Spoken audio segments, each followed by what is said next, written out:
What if everything you've ever heard about the DMT realm was only the surface of something far darker?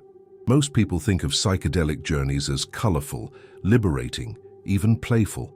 But those who've gone deeper return with stories that shake their very sense of reality, encounters with the most terrifying DMT entities, beings that test, deceive, and sometimes harvest the very essence of the soul. These aren't just hallucinations. They appear again and again in testimonies from shamans, mystics, and modern explorers, all pointing toward forbidden DMT knowledge hidden across cultures. Some describe machine elves explained as playful tricksters, only to discover they're architects of fractal prisons. Others face serpent entities DMT reveals as cosmic teachers, whispering wisdom that feels divine yet carries the sting of manipulation.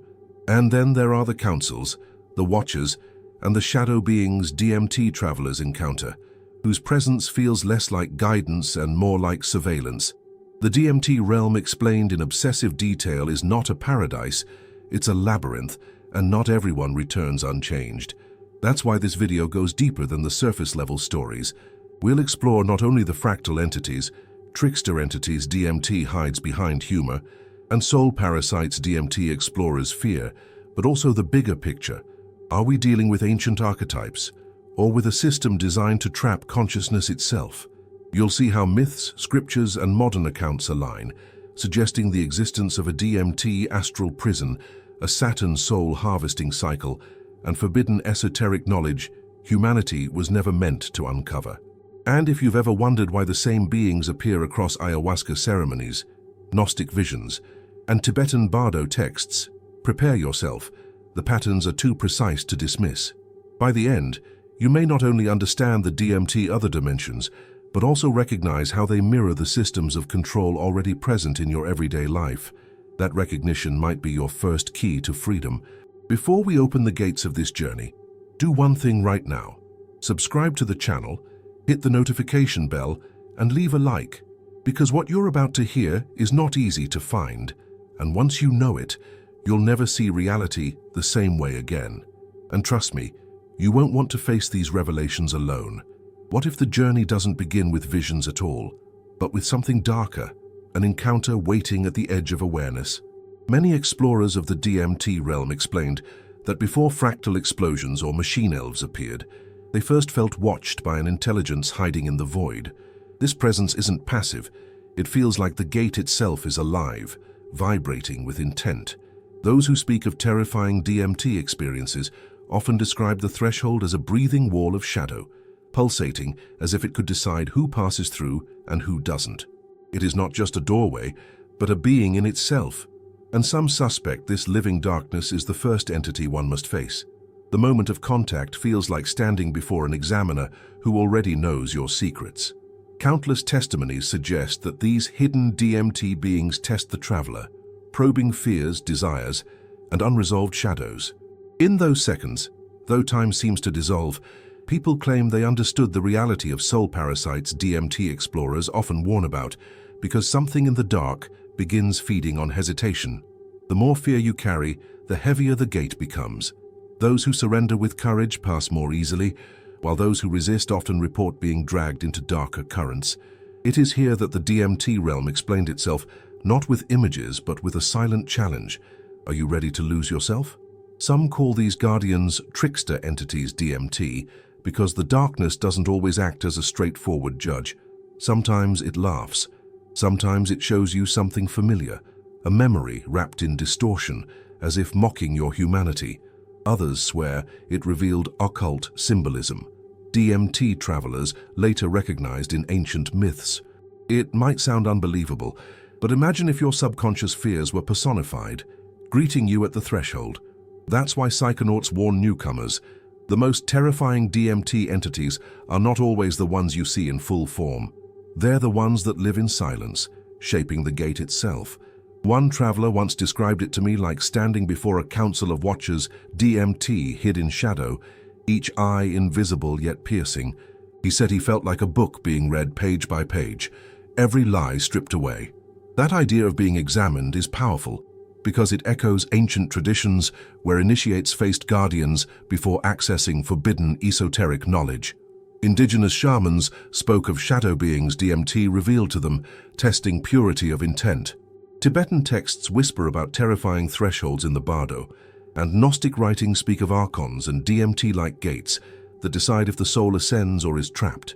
Patterns repeat across time, cultures, and dimensions. Think of it this way. Have you ever walked into a room where you instantly knew you weren't alone? The air feels thick, your skin prickles, and though nothing is visible, you know something watches. That is the flavor of the living gate. But here, the watcher isn't a stranger. It feels ancient, older than language itself. The frightening part is realizing it's not just observing you, it's mirroring you. The serpent entity's DMT voyagers often meet later in the journey, sometimes first whisper here, hidden in the blackoo, coiling around the traveler's doubt. A single thought of fear can open the way for a dark DMT experience to spiral downward. Some explorers attempt rituals before diving in, breathing exercises, protective mantras, or even invoking symbols to repel soul parasites. They believe the gate responds to preparation, as though it respects discipline. A shaman I once spoke with compared it to facing an exam. You wouldn't walk in without studying, so why face the most terrifying DMT entities unprepared? Reading sacred texts, journaling fears, or fasting before ayahuasca ceremonies were ways to show the gate they were serious. Whether these practices work or not is debated, but what's undeniable is that many report smoother entries when they've prepared their spirit. The living darkness is never the same twice. Sometimes it's heavy silence, sometimes it's booming laughter, other times it's whispers too fast to understand. It feels like the DMT astral prison begins here, a place where souls are measured and directed. Some call it a soul trap, others a doorway into forbidden DMT knowledge. Yet all agree, you don't simply walk through, you're let in, and if the gate is alive, that means it chooses. Which raises a disturbing question: who or what truly stands on the other side? Across cultures and centuries, people who never knew each other described encounters that sound eerily similar. Indigenous shamans drinking ayahuasca speak of serpent entities DMT reveals, weaving visions of wisdom and terror. Tibetan bardo texts describe shadow beings that guide or devour, depending on the traveler's state of mind. Gnostic mystics wrote of archons and DMT-like thresholds, where souls are judged, deceived, or trapped in Saturn's soul-harvesting cycles. Isn't it strange that all these traditions, separated by oceans and millennia, whisper about the same most terrifying DMT entities under different masks? It's as if humanity has been trying to describe the same forbidden DMT knowledge again and again. Shamans in the Amazon say the forest itself speaks when the brew takes hold. They talk of ayahuasca entities that slither through vines, carrying both healing and deception. In their chants, the trickster entities DMT explorers report today already appear, hidden behind animal forms or ancestral spirits. When asked, the shamans explain, these are teachers, but not all teachers want you to learn. That paradox, guidance mixed with manipulation, is central. The fractal entities you meet in visions may smile, but the soul parasites DMT warns about can hide behind those same smiles. Meanwhile, Tibetan lamas documented something almost identical in their Book of the Dead. The Bardo realms describe terrifying DMT experiences long before modern psychedelics. Travelers reported dazzling fractal light, blissful deities, and also dark beings with hungry eyes. The texts warn, don't get seduced by beauty, and don't collapse under fear. That's the exact advice modern psychonauts give when facing fractal entities or machine elves explained as tricksters. How could such precise parallels exist unless all these traditions touched the same other dimensions? The Gnostics, of course, went further. They didn't just describe hidden DMT beings, they accused them of enslaving humanity. They said archons manipulate thought, trapping souls in a DMT astral prison, making reincarnation a cycle of harvesting. Imagine hearing that centuries ago. How heretical, how dangerous. Yet here we are, with modern explorers returning from DMT realms explained in obsessive detail, saying, I felt watched, I felt drained, I felt like my energy wasn't mine anymore. These aren't just stories, they're warnings echoing across time. Let's make it practical. If someone today wants to explore the DMT realm without falling prey to these forces, what should they do? Shamans insist on intention, fasting, prayer, aligning with truth. Tibetan monks would tell you to study Bardo texts to recognize the illusions. Gnostic thinkers would urge you to rebel against any being demanding worship, because true divinity doesn't enslave. These approaches may look different, but all point to one strategy: awareness. To recognize the most terrifying DMT entities is to deny them the chance to control your fate. Even in Western traditions, whispers remain. Medieval mystics spoke of councils of watchers, describing them as angelic yet cold, beings that observed human life without compassion. Some occult grimoires mention soul parasites that feed on unresolved trauma, almost identical to what modern users call shadow beings DMT. Could it be that these ancient testimonies weren't fantasy, but coded survival manuals for navigating other dimensions? Perhaps the occult symbolism DMT exposes is the very same language those mystics used to warn their initiates. The strange part is how personal all of this becomes. People from small villages, monasteries, or city apartments return with nearly identical descriptions: a living darkness, a trickster guide, a council of watchers. DMT hides in veils of light. It doesn't matter where they come from, these encounters unite them. And maybe that's the real secret. The testimony never stopped, it just changed its voice. Which leads us into the next question. What happens when these whispers materialize, not as abstract myths, but as smiling, playful beings? They're often called playful, childlike helpers. But what if that's just the mask? Many travelers enter the DMT realm explained in obsessive testimonies and meet what are famously known as DMT machine elves. At first glance, while they seem friendly, laughing and dancing in impossible patterns of light, yet when the illusion deepens, people realize these beings are not just entertainers, they are architects. They weave fractal entities into vast labyrinths, building structures that hypnotize the mind. The most terrifying DMT entities aren't always monstrous. Sometimes they hide behind joy, constructing prisons too beautiful to resist. Imagine stepping into a kaleidoscope where every wall shifts into new patterns. That's the realm the machine elves explained. One moment you're floating through symphonies of color, and the next you realize the walls are closing, guiding you deeper. Countless reports describe being dazzled into forgetting the mission, why they entered in the first place. These fractal entities distract with impossible puzzles, as if human consciousness were a toy. The trick lies in beauty itself. The more stunning the vision, the more entranced the traveler becomes, caught in a maze that may not have an exit. One psychonaut described it to me like entering a casino designed by gods, lights flashing, laughter echoing, endless games, all meant to keep you playing forever. He swore the machine elves explained every rule of their games, yet none of it made sense when he came back. That's the trickster entities DMT uses, to convince you that confusion is progress. If you've ever wasted hours on social media, mesmerized by endless scrolling, you've touched the same principle. The labyrinth isn't made of stone, but of attention, your most valuable currency. Now consider how fractals work in mathematics. They repeat infinitely, patterns within patterns, never resolving. Many who encounter fractal entities during dark DMT experiences realize they're caught in the same loop, endless recursion. Gnostic entities DMT travelers call archons may use these loops as cages. Each pattern dazzles, but no pattern frees. Some even speak of a DMT astral prison built entirely of sacred geometry, where beauty itself enslaves. If that's true, then the labyrinth isn't just decoration, it's the trap. And the machine elves, the builders. Here's where it gets practical. If someone finds themselves trapped in fractal patterns, what can they do? Some report chanting mantras, focusing on breath, or even visualizing symbols of their own choosing to break the spell. Others swear that remembering a loved one, a child, a partner, a parent, snaps them out of the maze. Why? Because love carries a frequency the fractal entities can't replicate. Think of it like using a secret code in a video game. One move that rewrites the rules, or if only for a moment. But not all encounters are sinister. Some explorers claim the DMT machine elves explained forbidden DMT knowledge through riddles and songs.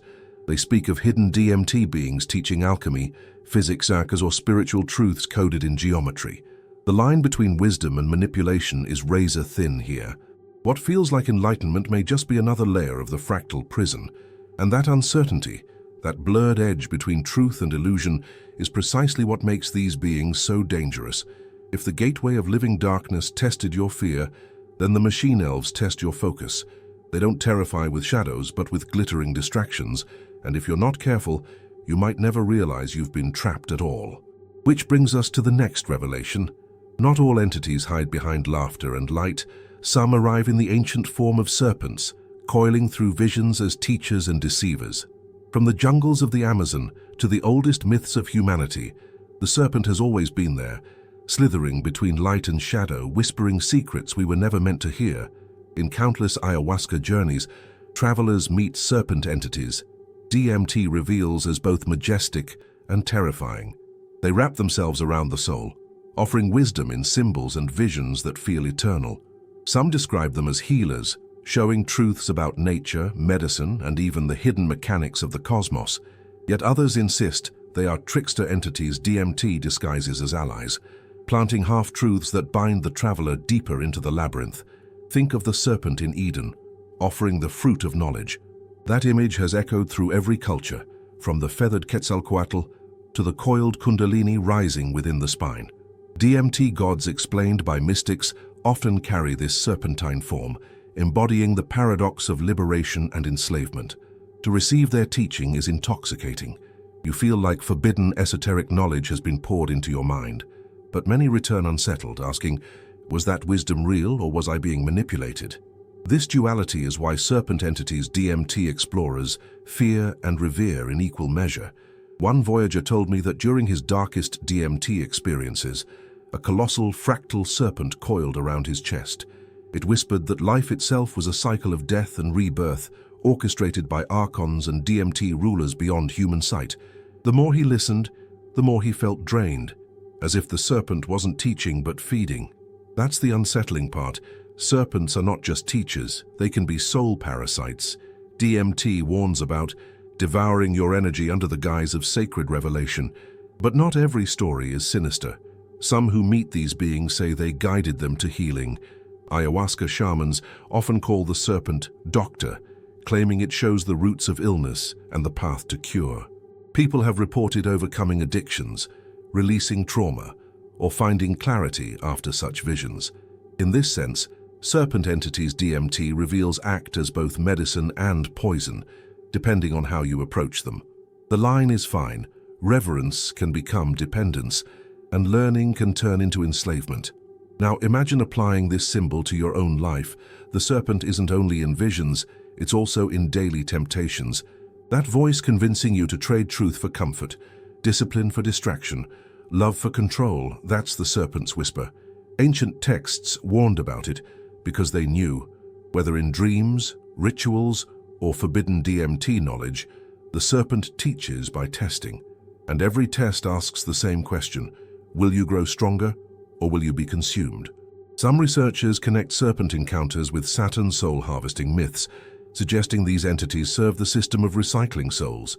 They appear as teachers, but in truth, they might be keepers of the DMT astral prison, ensuring that no one escapes the cycles of rebirth. It's chilling to think that wisdom itself might be the bait, and that by seeking it, you step right into the trap. Occult symbolism DMT reveals often shows serpents biting their tails, the Ouroboros, an eternal loop, beautiful yet inescapable. If the machine elves distract with fractals, the serpents intoxicate with knowledge. They are not just guardians of secrets, but architects of destiny, whispering truths that might liberate or bind you forever. And if serpents hide deception behind wisdom, what of the beings who hide deception behind laughter and jokes? That's where the tricksters step in, playful on the surface, but perhaps the most dangerous of all. They appear playful, even humorous, yet behind that laughter lies something unsettling. Trickster entities DMT voyagers meet often come as clowns, jesters, or mischievous guides who turn reality upside down. At first, they seem harmless, even entertaining, as if they're trying to lighten the weight of the journey. But soon, the traveler realizes their jokes cut deep, their games destabilize perception, and their humor hides sharp fangs. Many who encounter these beings during terrifying DMT experiences confess the laughter is never just laughter, it's a strategy to disarm the soul. Across mythology, this archetype has always existed. Hermes the deceiver, Loki the shapeshifter, Ishu the trickster god, all play with duality, bending rules, breaking order, and forcing humans to confront chaos.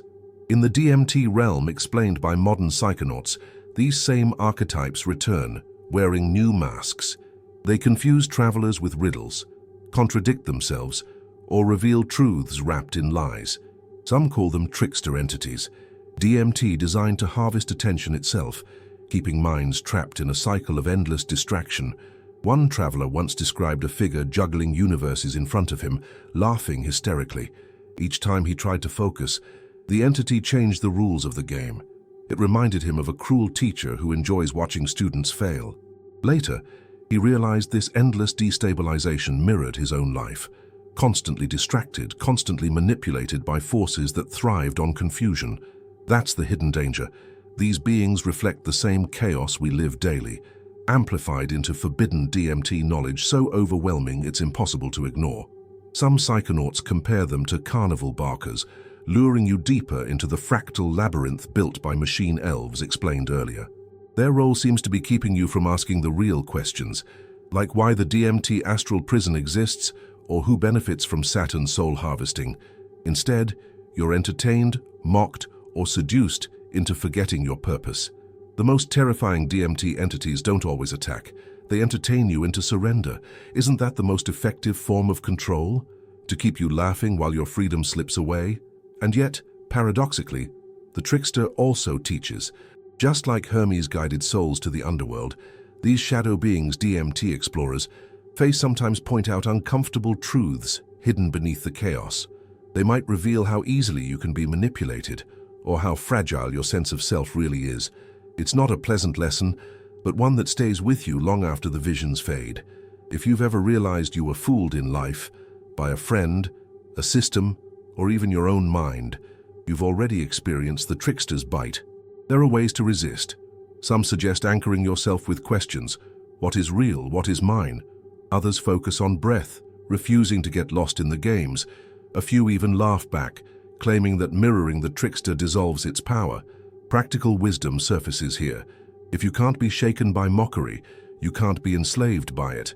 Like the Gnostics warned, recognizing the illusion is the first step to freedom.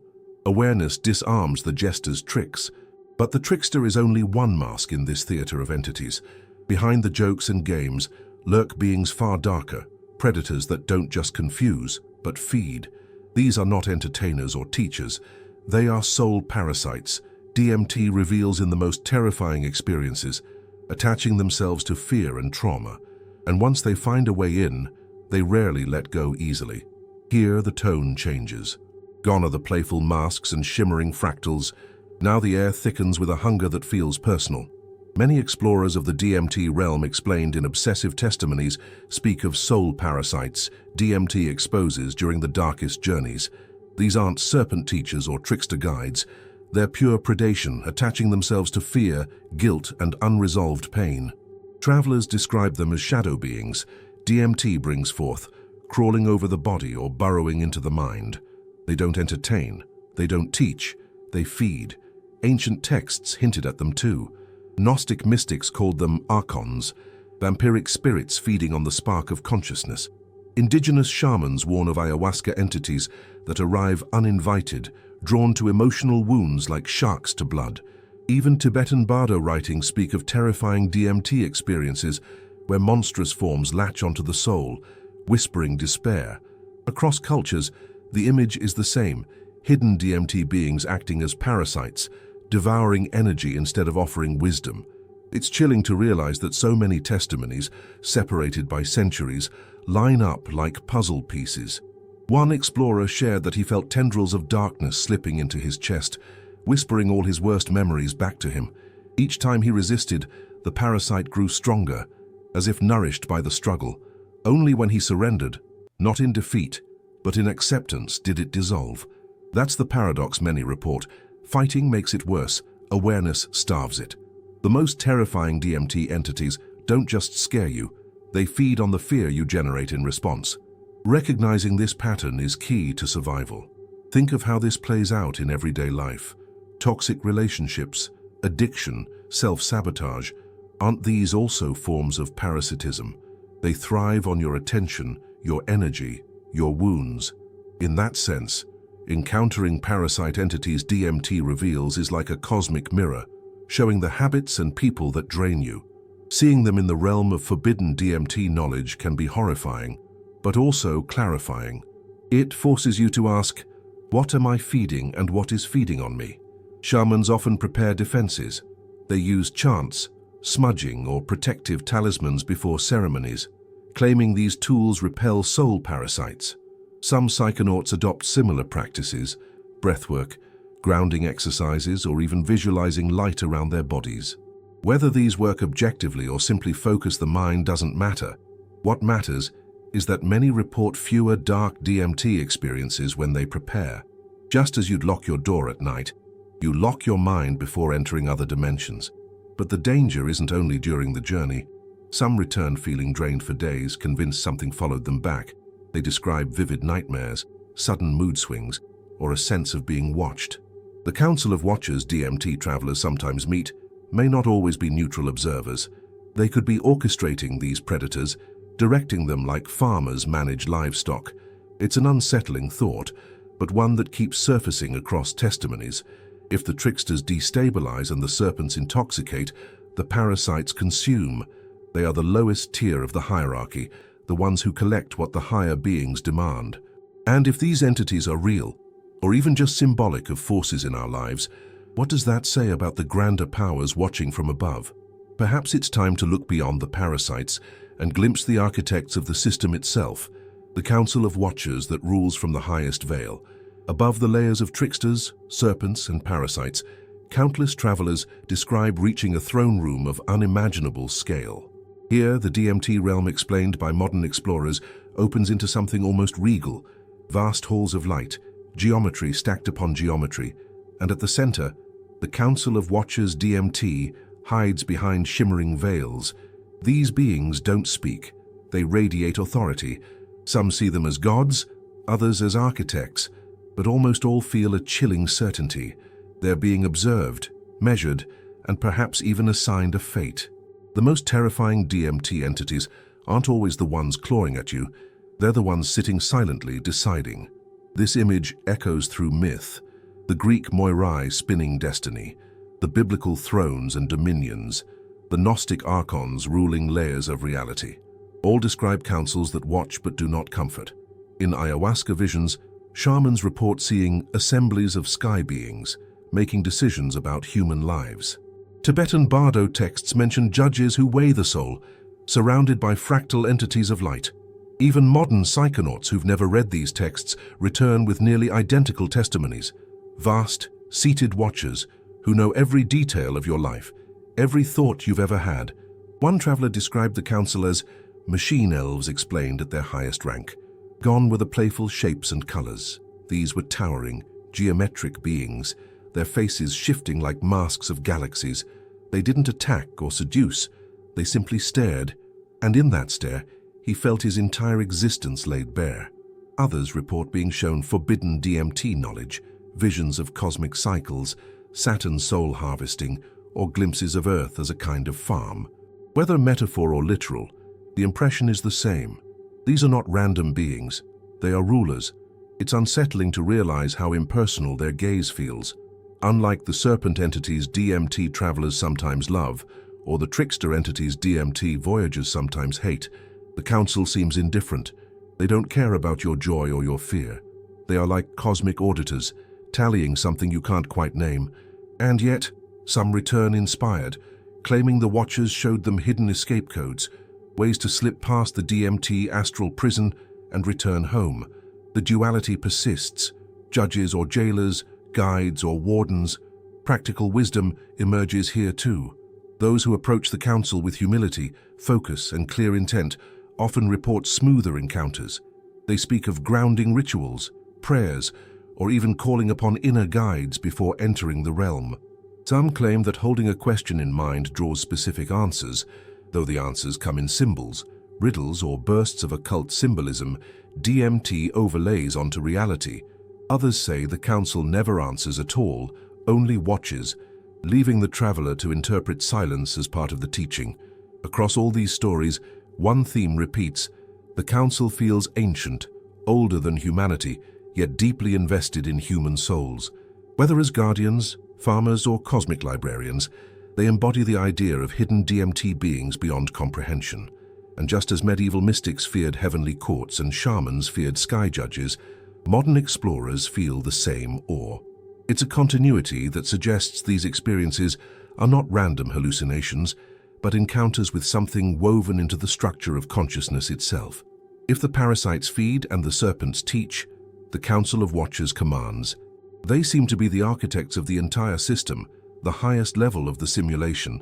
And if they are architects, then perhaps all previous encounters, the gate, the fractals, the tricksters, are just the lobby, which opens a darker question. If there's a council overseeing it all, what are they collecting and for whom? Here the whispers turn into a roar. After the gate, the fractals, the serpents, the tricksters, and the council. Many travelers return with the same chilling impression: something is being collected.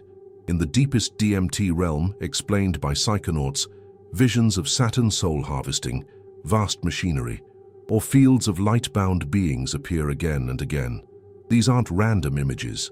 They feel like operations. Some describe conveyor belts of souls. Others, energy siphons disguised as temples.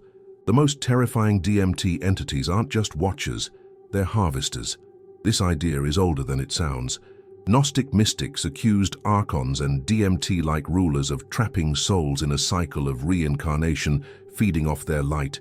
Indigenous shamans warn of shadow beings DMT reveals as hunters of attention and life force.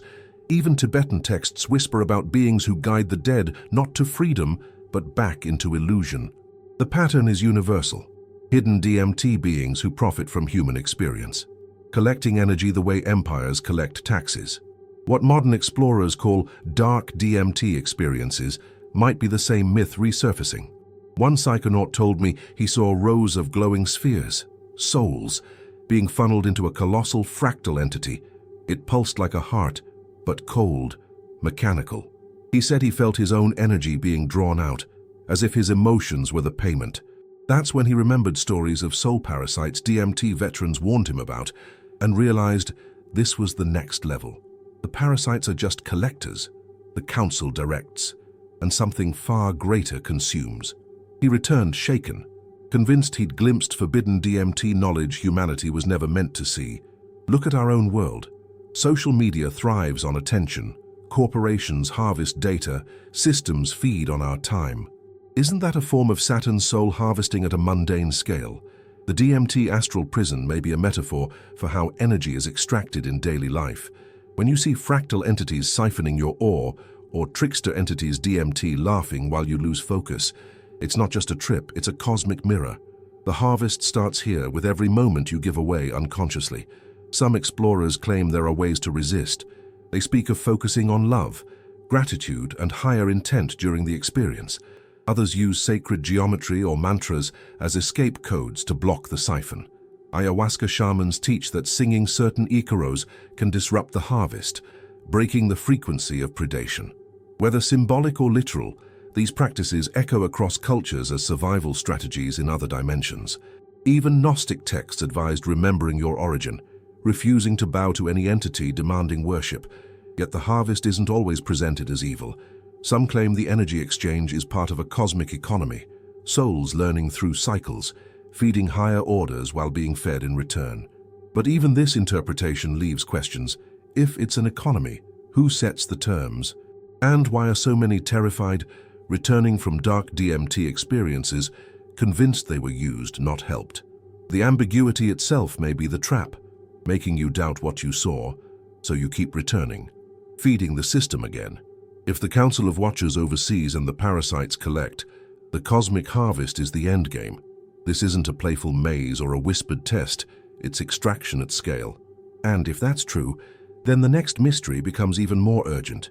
Is there a way out of the fractal prison, or are we destined to cycle forever, feeding an invisible order that hides behind geometry and light? It's at this stage that many travelers realize something terrifying. The DMT realm, explained by countless testimonies, might not be an open playground, but a beautifully ornamented cage. Everywhere they look, fractal entities form endless corridors of light, patterns within patterns, spinning so perfectly they seem alive. At first, this beauty feels like freedom, but the longer you wander, the clearer it becomes. Every direction loops back. The most terrifying DMT entities don't even have to show themselves here. The architecture itself becomes the trap, a DMT astral prison disguised as enlightenment. This isn't a new idea. The Gnostics spoke of a cosmos built by archons and DMT-like rulers to recycle souls. Tibetan texts warned of dazzling visions meant to seduce the traveler back into rebirth. Ayahuasca shamans talk of ayahuasca entities weaving spiderwebs of song and light to hold people in place. Across traditions, the warning is the same. Hidden DMT beings may use beauty, not fear, to imprison. A fractal prison so intricate you'd thank your captors for letting you in. One explorer described trying to fly upward, but always ending up where he started. Another said every exit was guarded by machine elves explained as playful but firm, steering him back into the maze. Some claim the labyrinth hums with trickster energy, making you doubt your own intentions. It's like being in a dream where you keep opening doors, but only find new versions of the same room. At some point, you realize the prison isn't physical. It's mental, emotional, and perhaps spiritual. But hidden in these patterns may be what some call escape codes. Travelers speak of symbols flashing at the edges of vision, mantras whispered by serpent entities. DMT reveals in rare moments of clarity, or even geometric keys that unlock the next layer. One person swore a simple act, remembering his mother's name, snapped him out of the loop. Another focused on breath until the fractals dissolved, revealing a vast stillness beyond. Whether literal or symbolic, these practices suggest the prison has cracks and consciousness can slip through. Think of it like a video game. The level is designed to keep you playing, but there's always a hidden door, a cheat code, a glitch that lets you out. In daily life, too, fractal prisons exist.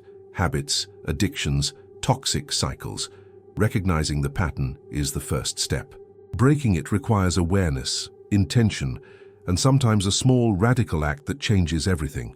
The DMT soul trap might just be a cosmic metaphor for the same process of waking up from illusions here and now.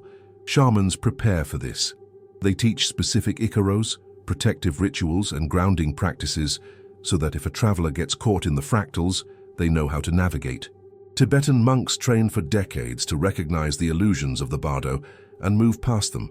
Even modern psychonauts share techniques online, breathwork, focusing on a single phrase or visualizing light to break the loop. These are escape codes, handed down like smuggled maps from those who've been there before. If the cosmic harvest is real, then the fractal prison is the factory floor. But hidden in every factory are emergency exits, symbols, actions, or insights that can't be predicted or controlled. And if that's true, then perhaps the final question isn't about the prison or the harvest at all, but about the one staring back at you from inside the vision. Who is truly watching, and what does it mean when you meet their gaze? At the end of these journeys, after gates, fractals, serpents, tricksters, parasites, councils, harvests, and prisons, a single question starts echoing in the traveler's mind. Who is truly watching? In the deepest corners of the DMT realm explained by explorers, people describe turning their gaze toward the beings they've been observing, only to feel those beings looking straight back. The sensation is not like being seen by a friend. It's like a mirror looking into a mirror, infinite reflections of self and other. The most terrifying DMT entities may not be separate at all. They might be aspects of the traveler's own consciousness, or something far stranger. This is where ancient wisdom gets eerily relevant. Gnostic mystics taught that the archons and DMT-like rulers were not just external forces, but internal patterns, mirrors of our own ignorance. Tibetan texts warn that in the bardo, every vision is your own mind projected outward. Ayahuasca shamans say, you don't meet spirits, you meet yourself in their faces. Could the hidden DMT beings, the shadow beings DMT reveals, the serpent entities, the trickster entities DMT delights in, all be masks of the same mirror, teaching us by reflecting us? One psychonaut described this moment vividly. He stood before what he thought was the council of watchers DMT had shown him for hours, but when he looked closely, every face morphed into his own at different ages. Child, adult, elder, staring back with knowing eyes. He realized he wasn't being judged by them. He was judging himself. That's when the prison dissolved. Whether literal or metaphorical, that insight stayed with him. The DMT soul trap may only work if you believe the watchers are separate from you. It's not always so comforting, though. Some return shaken, convinced that the gaze they met wasn't their own, but something vast, alien and impersonal, a force that marks souls like livestock. They talk about Saturn soul harvesting, about feeling tagged or indexed by the gaze. The ambiguity is the hook. You don't know if you've met God, a demon, or yourself. That uncertainty lingers, making every shadow, every dream feel charged with hidden meaning. Practical reflections help here. After such visions, grounding practices, journaling, walking in nature, speaking with trusted friends, anchor the experience. Reading about forbidden esoteric knowledge with discernment can also help decode what you saw. It's like waking from a powerful dream. You write it down before it fades. You look for patterns, and you let your intuition, not fear, guide interpretation. Otherwise, the experience becomes another trap, feeding the same energy you're trying to reclaim. The reflection also raises a wider challenge. In daily life, who is truly watching you? Systems, algorithms, people's expectations, all act as watchers shaping behavior. The DMT other dimensions might just dramatize what's already happening here. Seeing that can be freeing. Once you recognize the gaze, you can decide what to give it, what to withhold, and when to walk away. Awareness is power, whether in visions or in waking life. So at the end of the labyrinth, the traveler is left with an open loop, not an answer. Maybe every DMT experience, dark or luminous, is a rehearsal for this question. Maybe the real initiation isn't about escaping entities, but about realizing what you are when nothing can be hidden. And once you glimpse that, you can't help but wonder if you've been watched all along. Have you also been marking them? So now you've seen it. Gateways that breathe, machine elves explained as jailers, serpent entities DMT travelers both worship and fear, trickster entities laughing while draining your focus, soul parasites feeding on wounds, and the Council of Watchers DMT hides in thrones of light. Every piece connects into a larger puzzle, forbidden DMT knowledge that suggests the realm isn't just a playground, but perhaps a system of harvesting, a fractal prison designed to keep souls cycling. The question is, what will you do with this awareness? Will you dismiss it as hallucination, or will you let it provoke a deeper reflection on who's really watching you in daily life? Think about it. Aren't there already systems that harvest your time, your energy, your emotions, just as Saturn's soul harvesting visions describe? When you scroll endlessly, when you give attention to things that drain you, aren't you already feeding hidden DMT beings in another form? These terrifying DMT experiences may not just be visions of other dimensions, they may be metaphors for this one. And here's the challenge. If you knew you were trapped in a fractal prison, would you look for escape codes, or would you stay comfortable, dazzled by illusions? What mantras, what actions, what choices could be your personal keys? Maybe it's as simple as reclaiming your focus. Maybe it's as radical as refusing to give your energy to the watchers of this world. Either way, the reflection is in your hands now. So I'll leave you with this. Who is truly watching? You, them, or both? And what if the mirror they hold up to you is the same mirror you've been avoiding in your own life? Sit with that. Let it provoke you. Let it unsettle you, because discomfort is the first step toward freedom. If this journey shook something inside you, then don't keep it to yourself. Share your thoughts in the comments. I want to hear your experiences, your fears, your questions. Have you met shadow beings DMT revealed? Or felt the weight of the Council of Watchers? What do you believe these encounters really mean? And of course, if you want to keep diving deeper into the hidden layers of reality, make sure you subscribe to the channel, hit the notification bell, and like this video. That way, you'll never miss the next descent into forbidden esoteric knowledge, and you'll keep growing alongside a community that refuses to settle for surface-level truths, because the journey doesn't end here. It never does. The only question is, are you ready to keep looking beyond the veil?